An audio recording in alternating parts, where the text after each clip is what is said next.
Now, put some respect on my name. Put some respect on my name. Put some respect on my name. Put some respect on my name. Hey, put some respect on my name. Put some respect on my name. Birdman, I don't know what you doing, Birdman, but you need to be in the studio recording. Respect your name. Respect on my name. Put some respect on my name. That sounds like an old school track. I think he needs to never record again, actually. I think he was a horrible rapper, but... Yeah, but he can get one more good, maybe 300,000 records sold if he goes and does it. Put my respect on my name single. And the merchandise, people done beat you to the punch. It's about, I done seen about 4 or 5 different Put some respect on my name t-shirts out there. Really? Absolutely. See, you got to be the first to the market. You got to be the first to the market. What did we learn from Gary? You know, Khaled was the first to the market. Listen. You got to be first to market. What you should have did, Birdman. Yeah. Stop being emotional. Step away from the situation. What happened? Can you explain to us what the fuck happened? I mean, listen, I've said things about Birdman for years, but I mean, I haven't said anything that isn't out there. I mean, you know, there's always stories about him not paying his artists, him not paying other bills and stuff. So I got on the radio one time and I said, why would anybody ever sign to Birdman? Gotcha. Knowing that he doesn't pay his artists. Yeah. Like, I mean, this is historically a tradition with Birdman, from the Hot Boys to even now LilWayne, the marquee, the guy that there would be no Cash Money, Young Money at this present moment as we know it without him. You're not paying him and he's suing you? Yeah. It's like, yo, you can't get upset when people, you know, say certain things. And then, you know, of course, the Birdman and LilWayne kissing each other in the mouth will always be a running joke in hip-hop. You got to know that, though. You got to know that. Yeah. You know, you got to know that. So that's what he was upset about, I'm sure. So, and plus, you know, Trick Daddy coming to the Breakfast Club and saying Birdman don't know whether he want to be a boyfriend or a girlfriend, a blood or a crib. Yeah. Rick Ross coming there and saying in a rap, I got more money than the pussy that you signed to, and then telling the Breakfast Club the pussy that he was talking about was Birdman. Yeah. It's like, but bro, that don't got nothing to do with me. I'm the radio guy. I'm doing my job. Okay, by reporting these things and making these jokes. He came in there and he goes, hey, I need you guys to put some respect on my name. No. He walked. First of all, they called me at 4 o'clock in the morning. Yeah. Maybe 2.5 weeks ago. And my man Malcolm from Universal said, yo, Birdman wants to come to the Breakfast Club. He wants to make sure you're there. I'm like, all right, cool. From that moment on, I know it's going to be some shit. Like, you know, it just is. People want their moment. People want to come to the Breakfast Club. They want to confront Charlamagne. Whatever. Cool. I'm fine with that. I'm about that type of action. I like it. So he comes to the Breakfast Club an hour late, mind you. Mind you, he was an hour late.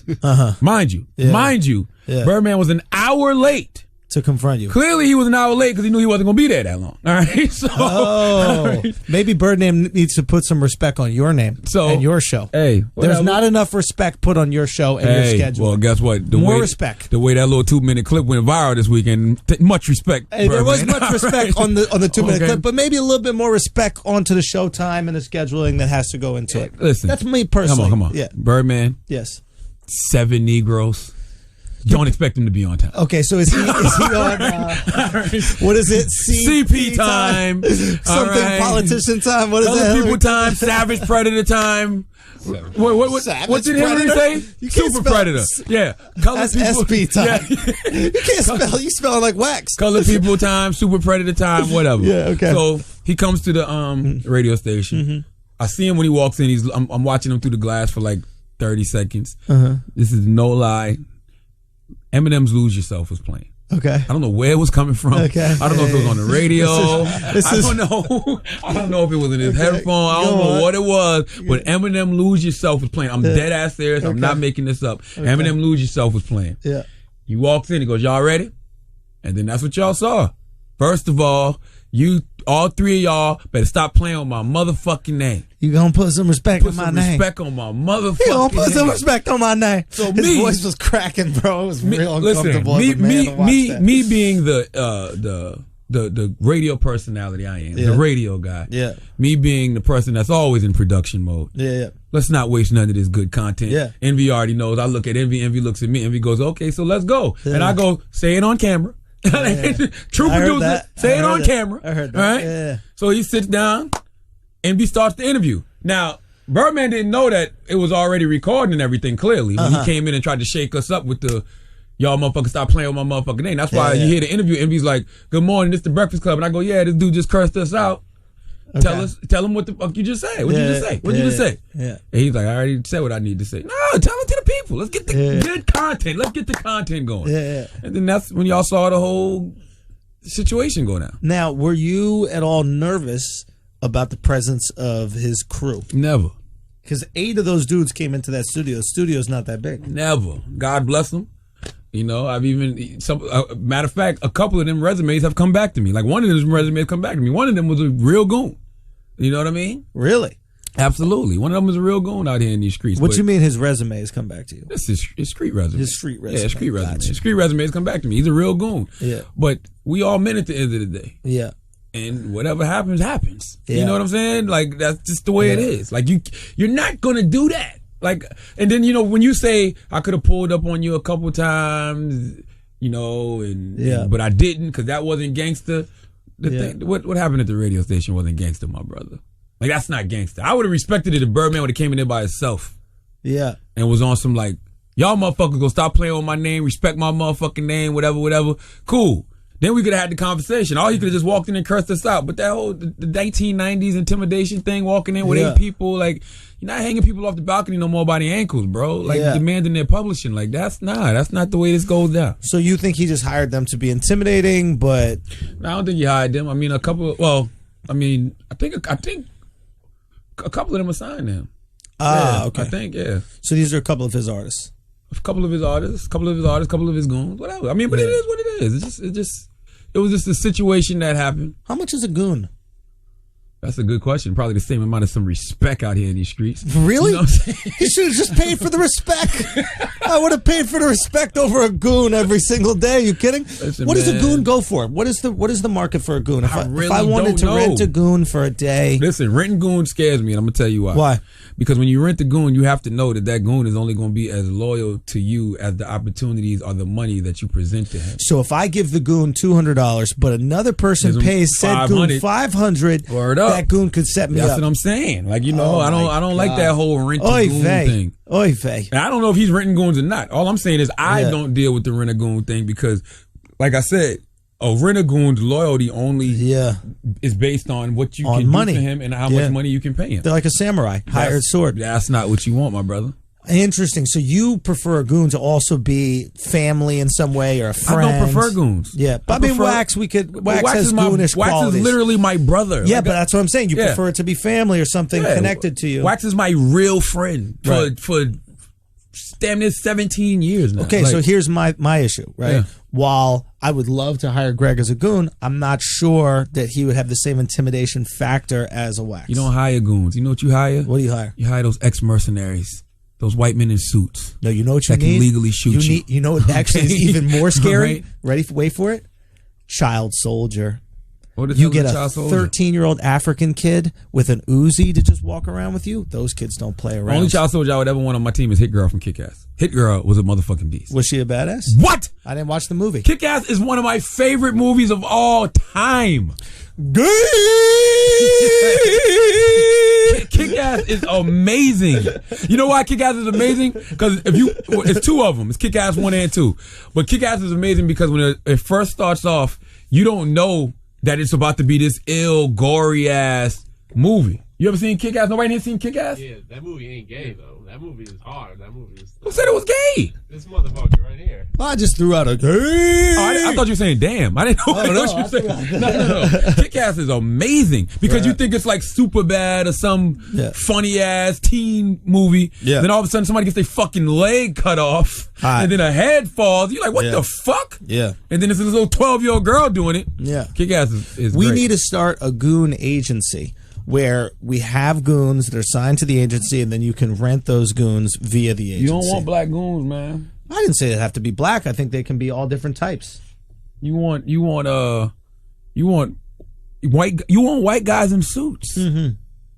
Undercover cops that'll legally pop you. All right, why are we rolling with goons? Like, why would you put your people in danger? Like, I know Wax ain't got no insurance. You know what I'm saying? Yeah. If Wax fucks somebody up on behalf of me, you going to jail. So you can get fighting insurance? You can get protection insurance? Security, most real security has insurance. So if they got to bust a motherfucker's head to the white meat. And they get sued? Yes. Hell yeah. Wow. So you don't want a goon without insurance. I mean, Dude told me that on Twitter. Dude was like, you be around here popping shit like you got a crew. Number one, I have a crew. Okay. And number two, I have professionals. Now, that's what he said to me. You're a professional. Yeah. You ain't got no goons. Yeah. All right, I'm going to tell you what you do then. Slap Simon Cowell in the face. See what happens. And watch what the fuck happens to you. All right? Okay? The Kingsmen come out of nowhere. That little guy in the suit that you think is just his fucking assistant or lawyer or something, you're going to realize that motherfucker has 15 different degrees and you're going to put a fucking pistol in your mouth, okay? All right. Shut the fuck up. So here's two things that I noticed about the situation. One, I'll compliment you on. I thought that was handled very well. Is you're always complimenting me on my patience. I have patience, Schultz. Yeah, well, this was not patience in terms of like you took your time dealing with it. This was a decision in the moment that I thought was very alpha, but also not antagonistic. And it was your decision to go. Why didn't you go at Rick Ross? Why didn't you go at Trick Daddy? And then you go, why are you coming at the radio guy? And I thought radio guy was brilliant because me analyzing this whole situation is, why didn't you go at these two other guys who are actually in these streets? Go after the tough guy. Exactly. And then calling yourself the radio guy pacifies it because you're not going. My initial reaction in that kind of moment, right, would be, maybe not that moment, but a moment would be like, well, then do something then. Do something. I get hot-headed and I'm like, all right, well, you're here to do something. And then I end up getting shot, right? But your thing was, why aren't you going out after these other people who are real thugs? Yeah. I'm the radio guy. This is my job. This is what I do for a living. So you get to call him out on not going after the thugs, right? And you get to let him know, this is not my life. I'm in fucking radio. Yeah. Like, I thought it was very well placed. I think most people would have went right to the fight mode. And you positioned it in a way where you had to call him basically a pussy for not standing by his words and remove yourself from some kind of like head bumping, like Ram Alpha argument. First of all, he's emotional. I'm not. You know what I'm saying? I'm just playing from a position of no emotion. That was a legitimate question. People was like, oh, that's cowardly for you to bring people's names up. No, I thought that was a legit question. If Trick Daddy comes on the radio and says, he don't know whether he's boyfriend or girlfriend, blood or crib. If Trick Daddy's saying he want that action, you ain't about that life, whatever. Yeah. If Rick Ross saying I'm very active in Miami, you know how I play, you know how Double MG get down, blah, blah, blah. Go after the tough guys. Yeah. For you to come to the radio guy, I shouldn't be first on the list. It's like ICE is going after CNN. It's like, motherfucker, I'm supposed to talk about you. But guess what? Even if you do want to go after CNN, don't go after CNN first. Yeah, you got to go after the pecking order. Yeah, that's the last people. It's like after you take out everybody, then you go Anderson Cooper. You're gonna have to pay for what you said about us. How about if you take out the guys that's really the threat and be like, yeah, and motherfuckers, all you other motherfuckers talking shit. I'm like, you know what, Birdman, you're right. Yeah, you're absolutely right. I'm gonna quiet myself. Shut the fuck up. All right. Okay, I'll shut the fuck up. Birdman, I will shut the fuck up. It's okay. Exactly. It's fine. It's like when someone punches somebody, the biggest person in the crew, and then everybody in the crew starts to act normal. But for you to, don't try to come and pull a stunt some bully on the tactics. radio guy. Because honestly, it's really just a commercial for your gangster. Mm-hmm. That's honestly what it is. Yeah. It's a commercial for your gangster. I'm gonna come in there with all these dudes. I'm gonna curse y'all out. I'm gonna let y'all know I ain't playing. Yeah. Other people gonna see that and be like, you know what? We might need to watch how we talk to Birdman. Yeah. You know what I'm saying? Like, we might need to watch how we talk about Birdman. Like, when are these artists gonna realize that they're not better at talking than you? Do you know what I'm saying? It's like you taking a fucking. I'm trying to put it together. It's like you're taking a sword into a fight against Leonardo, the Ninja Turtle. Like, that's his weapon. You know what I'm saying? Like, if he wants to go at you in terms of, I don't know, business or go at, not rap, because he's not a good rapper. But if I'm a rapper, I'm not coming on to the Breakfast Club to talk shit to you. I'll rap shit because that's my lane. Talking is your fucking lane. Styles P said the best thing on Twitter. Styles P said, when you walk into a room and you try to intimidate somebody and they not shook, you got to do two things. One of two things. Either whip they fucking ass or piece it up.